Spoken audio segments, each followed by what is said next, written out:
क्या कोई माँ बाप अपने बच्चे को पहचानने में गलती कर सकते हैं?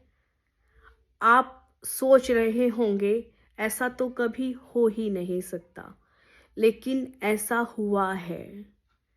ये एक सच्ची घटना है। एक माँ बाप ने अपने बच्चे को समझकर कि ये उनका बच्चा है, किसी लावारिस लाश का अंतिम संस्कार कर दिया और अपने बच्चे की फोटो पर हार चढ़ा दिया। ये कहानी है एक ऐसे लड़के की जिसे गुस्सा बहुत आता था। अंत तक बने रहिएगा। नमस्कार, मैं हूं खुशबू अग्रवाल और आज आपके लिए फिर एक कहानी सच्ची घटना के आधार पर लेकर आई हूं। यह कहानी है मुजफ्फरनगर की। मुजफ्फरनगर के पास एक चिरायू गांव है, वहां की ये कहानी है। और लड़का इसमें माँ बाप से लड़ झगड़ कर गुस्से में चला जाता है घर छोड़कर, और माँ बाप किसी और का अंतिम संस्कार कर देते हैं। जी हाँ, प्रदीप की अपने माता पिता से कहा सुनी हो गई, किसी बात को लेकर झगड़ा हो गया और वो गुस्से में घर छोड़कर निकल गया। घर छोड़कर जाने के बाद 2 से 3 दिन तक वो उसे ढूंढते रहे। तब प्रदीप नहीं मिला तो वो हार कर पुलिस थाने गए। सहारनपुर चिरायू गांव के पुलिस थाने में वो गए। पुलिस थाने पहुंचकर प्रदीप की फोटो देते हुए उसके माता पिता ने प्रदीप की गुमशुदा होने की शिकायत दर्ज करवाई। तब उन्होंने शिकायत दर्ज करवाई तो तभी पुलिस वालों को एक लावारिस लाश मिली, जो लगभग दिखने में प्रदीप की फोटो के जैसा ही था। मुजफ्फरनगर बुलाया गया प्रदीप के परिवार को। प्रदीप का परिवार बड़ा हैरान था और सहारनपुर से वो लोग मुजफ्फरपुर गए। मुजफ्फरनगर जाने के बाद उन्होंने देखा कि जो लाश है उसके हाथ पर टैटू बना हुआ है, ठीक वैसा ही टैटू जो प्रदीप के हाथ पर बना हुआ था। जैसा एक निशान प्रदीप की आंख पे था, वैसा ही निशान उस लाश पर दिखा।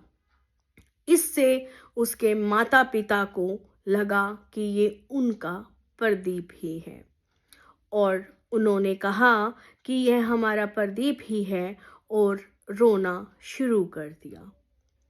परिवार में मातम छा गया और लावारिस लाश को प्रदीप की लाश समझकर वो लोग ले आए। प्रदीप की लाश लाने के बाद उन्होंने पूरे रीति रिवाज के साथ अंतिम संस्कार की प्रक्रिया को पूर्ण किया। उसकी फोटो पर हार लगा दिया और मातम के लिए बैठ गए। लगभग 1 हफ्ता बीत गया। माँ की आंखों के आंसू सूख गए।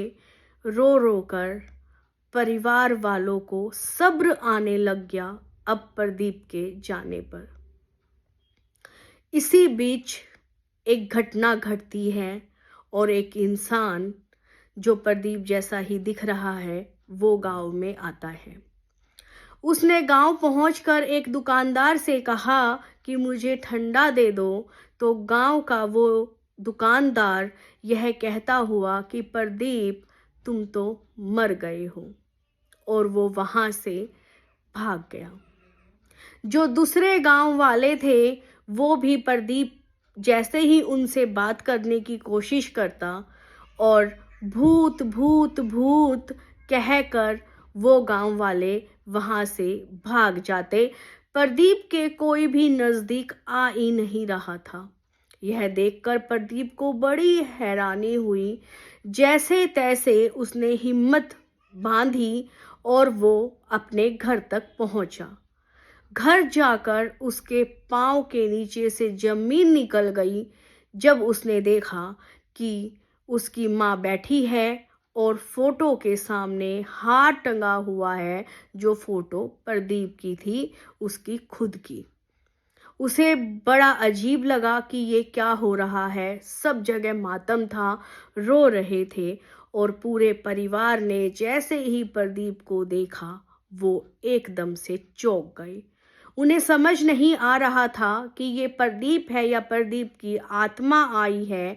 कहते हैं कि 13वीं तक आत्मा जो है घर में रहती है। उन्हें कुछ ऐसा ही लगा और प्रदीप आगे बढ़ा। आगे बढ़कर उसने सबसे पहले अपनी फोटो के सामने से माला हटाई और अपने परिवार वालों को समझाने की कोशिश की। उसने कहा कि आप लोगों ने मेरा नहीं, आप लोगों ने किसी और का अंतिम संस्कार कर दिया है मुझे समझकर। मेरे हाथ पर टैटू है, मेरी आंख पर भी निशान है, लेकिन माँ, मैं तो जिंदा हूँ, आपका प्रदीप हूँ, आपके सामने बैठा हूँ, मैं बोल रहा हूँ। माँ, मैं आपका प्रदीप हूँ। पापा, मैं आपका प्रदीप हूँ। अपने चाचा चाची, भाई बहन, सबको वो समझाने लगा। परिवार वालों को प्रदीप को जब छुआ उन्होंने और प्रदीप की बातें सुनी तो उन्हें यकीन आ गया। तो ये थी एक सच्ची घटना कि परिवार वालों ने अपना बच्चा समझकर किसी और लावारिश लाश का अंतिम संस्कार कर दिया। अगर आप सच्ची घटना के शौकीन हैं जानने के लिए तो पेज को फॉलो जरूर कीजिएगा। पेज पर हर रोज आपके लिए एक सच्ची घटना एक कहानी के तौर पर सुनाई जाती है। आपको पसंद आई तो फॉलो कीजिएगा, शेयर जरूर कीजिएगा ताकि लोग और भी सचेत हो सके। अपना ख्याल रखिएगा।